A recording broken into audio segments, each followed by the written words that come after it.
ازيكم عاملين ايه؟ معاكم مصطفى جمال من قناة ابل دنتستري، والنهارده هنتكلم عن موضوع جديد ومهم جدا، وهو التشيكينج اند فيريفيكيشن. التشيكينج اند فيريفيكيشن ده بيعتبر من الموضوعات المهمة جدا اللي هتفيدك بجد انك تعرف الشغل بتاعك وبتاع المعمل مظبوط ولا لا.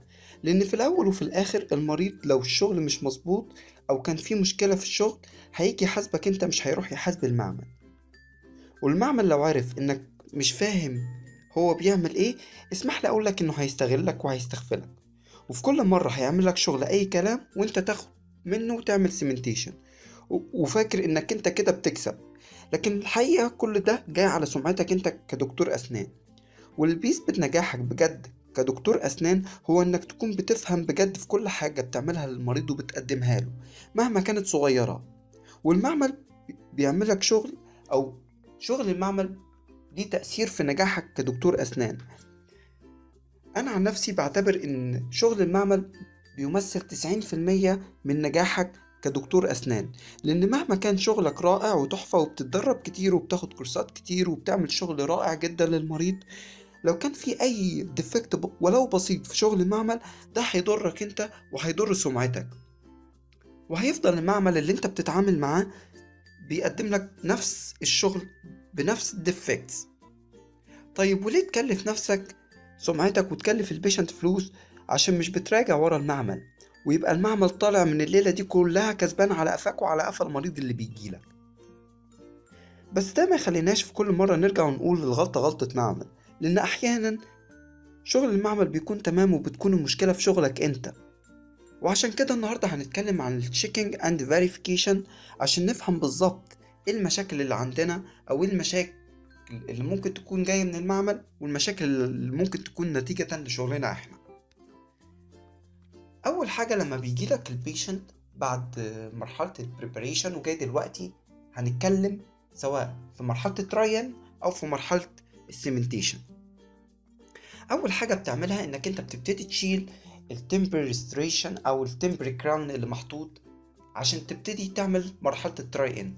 لازم في المرحلة دي وانت جاي تعمل تراي ان او جاي تعمل سيمنتيشن لازم تعمل دراينس رينزنج باير ووتر سبراي ودراينس عشان تطمن ان مفيش اي ريمننت اوف سيمنت ممكن تلخبط لك او تلعب لك في الايفالويشن بتاعك، تطلع لك البريدج الفيتنج في البليس بتاعه، وتفتكر ان في مشكله في البريدج، لكن في الحقيقه هي نقطه سيمنت هي اللي كانت عامله لك تمبري سيمنت هي اللي كانت عامله لك المشكله دي. اول كالعاده كدكتور اسنان لازم اساسي يكون البريدج والكراون من الحاجات الاساسيه عندك في العياده. دي من الحاجات اللي كل يوم هتبقى شغال فيها وكل يوم بتعملها. وعشان كده في 9 حاجات لازم تبص عليها في اي بريدج او اي كراون بتعمله عشان بجد تثبت نجاحك كدكتور اسنان. منها السيتنج، المارجنال انتجريتي، ريتنشن وستابيليتي، اوكلوجن، الكونتور والاناتومي بتاع الاباتمنت والبونتك بتاع الريتينر عفوا والبونتك، علاقة البونتك بالميوكوزا، الكونكتور، الاستاتيك والراديوجراف. احنا النهارده هنتكلم عن شوية في السيتنج والمشاكل اللي ممكن تقابلنا. ايه المشاكل او ايه الكوزز اوف incomplete seating؟ اول مشكلة عندنا هي الاكسسيف بروكسيمال كونتاكت، او بشكل اوضح الكونتاكت. طيب دي هنعرفها ازاي؟ بسيطة جدا، هنجيب دنتال فلوس وندخله ما بين البريدج او ما بين الكراون والادجيسنت تيث اللي هي الناتشرال تيث العادية بتاعتنا. المفروض ان الدنتال فلوس يعدي with slightly resistant. لو عدى بسهولة فده معناه انك انت عندك open contact. زي هنا مفيش كونتاكت ما بين الكراون هنا والناتشرال تيث، ولو كان عندك هيفي كونتاكت هتلاقي الدنتال فلوس بيعدي بصعوبة.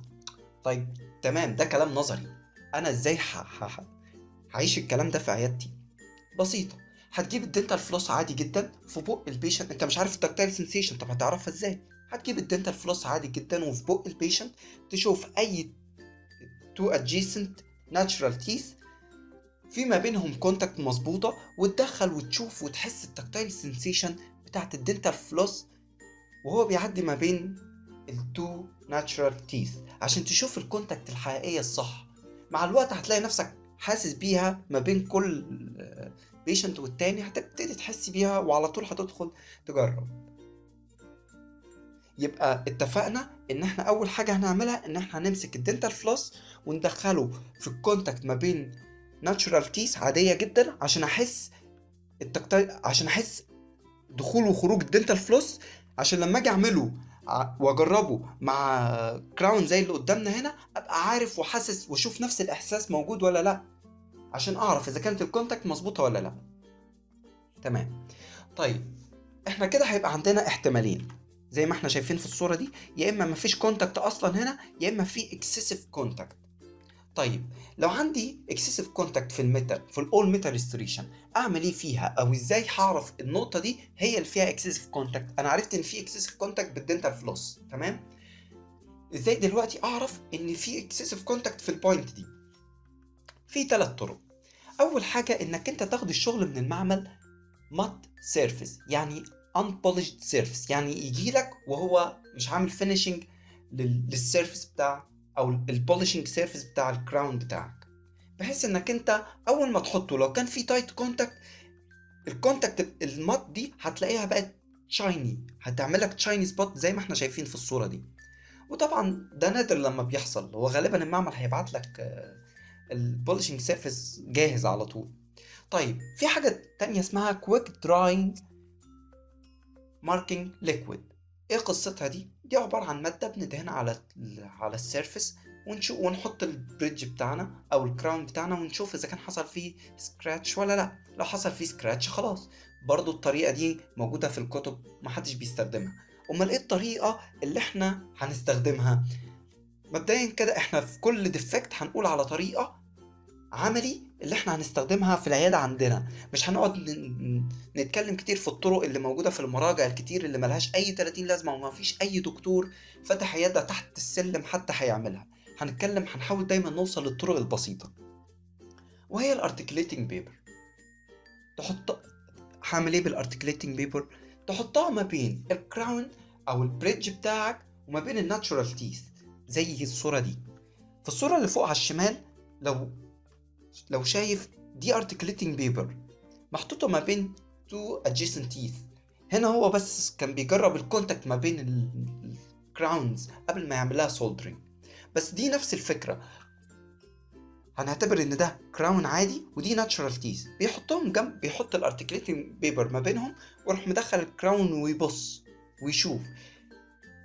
الصورة اللي تحت بتبين لنا الاكسسيف كونتاكت موجودة فين بالظبط. دي الطريقة بتاعة الميتال.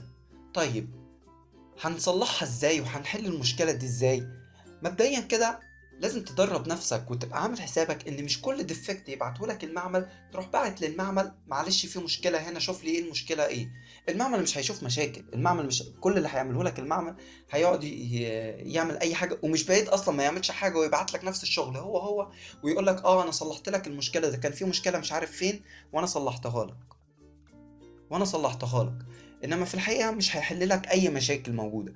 لو ما كنتش انت بنفسك تقول له ده في مشكله كذا كذا كذا صلحها لي، مش هيعمل لك اي حاجه، مش هيصلح لك اي حاجه.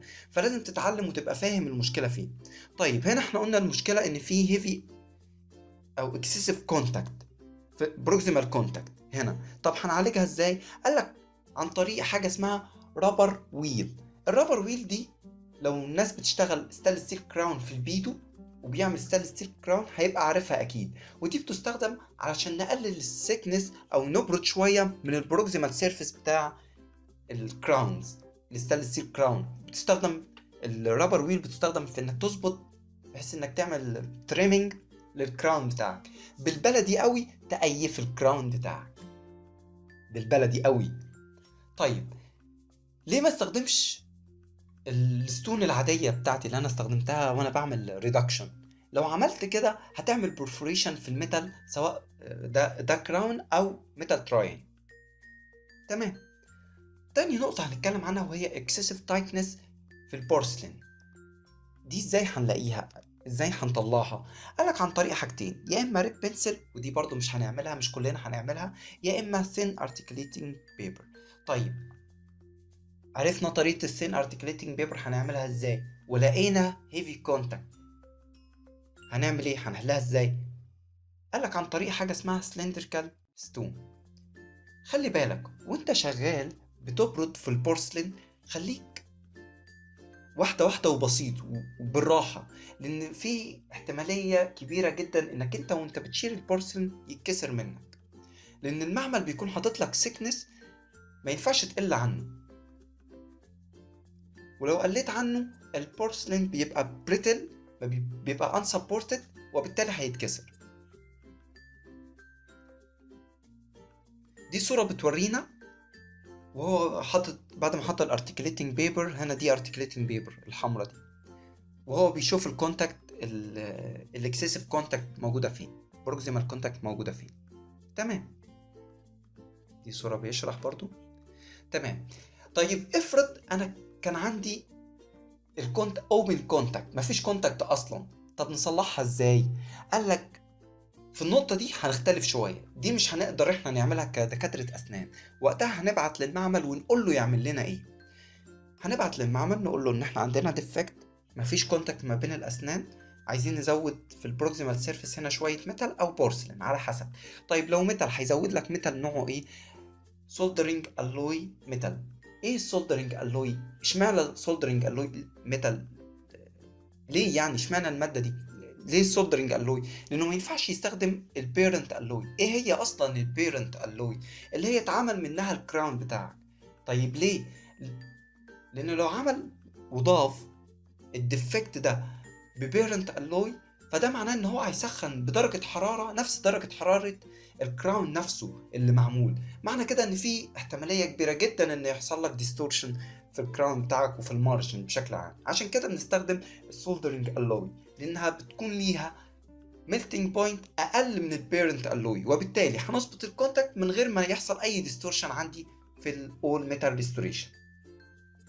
طيب لو بورسلين هنستخدم حاجة اسمها لو فيوزنج بورسلين. هنا الصورة بتورينا الهاند تكنيك عشان نعمل اديشن ونظبط الكونتاكت الديفيشن، وهنا بيعمل adding of low fusing porcelain. تمام. تاني نقطة هنتكلم عنها وهي presence of nodule on the fitting surface. طبيعي لو كان في أي نقطة في الفيتنج سيرفيس بتاع الكراون او البريدج بتاعك وجيت تحط البريدج بتاعك على الاسنان، هتلاقي زي روكينج ومش حاصل ومفيش سيتنج للدنشر بتاعك اصلا او للكراون بتاعك. ودي حلها بسيط جدا. انت ازاي اصلا هتشوفها؟ هتجيب اي عدسة مكبرة من اي مكتبة تبقى محطوطة عندك في العيادة، اول ما يجيلك الشغل تبص بالعدسة دي، مش هتاخد منك 5 ثواني عشان تعرف اذا كان الفيتنج سيرفيس بتاعك مظبوط ولا لا، واذا كان في اي نديولز او اي مشاكل، وازاي وهنتكلم دلوقتي ازاي نتعامل معاها. مبدئيا كده الكوزز بتاعتها بتاعت المعمل ملناش دعوه بيها، بس لانها مش هتفيدك في العياده، يعني كلام نظري ملوش اي 30 لازمه. بس عشان تفهم المعمل غلطته فين، هي الغلطه بتكون في مرحله الانفستنج، انه ما حصلش ما حطش سيرفكتنت، ما عملش فايبريشن كويس، فاكيوم كويس، براشنج، كلام ملوش اي 30 لازمه الحقيقه. طيب هنتكلم بقى على النقطه المهمه، تريتمنت، ازاي احلها عندي في العياده. قال لك لو كانت النقطه دي اللي عامله ديفكت سمول نديول، عادي جدا شيلها، بس عندي شرط انها ما تكونش في كريتيكال اريا. ايه هي الكريتيكال اريا؟ انها ما تكونش عند المارجن، لانك مهما كنت برسايز وكانت النقطة دي عند المارجن مش هتقدر تشيلها ومش هتقدر توصل للمارجن الطبيعي اللي معمولة من الأساس. أما بقى لو كانت لارج نديول أو كانت سمول نديول موجودة في كريتيكال اريا، يبقى وش يتعمل لها ريميك. لحد هنا هنقف، هنتكلم المحاضرة الجاية عن الاوفر اكستنشن اوف جينجيفال مارجن. ما تنسوش تشوفوا الفيديوهات اللي فاتت. اشوفكم الحلقة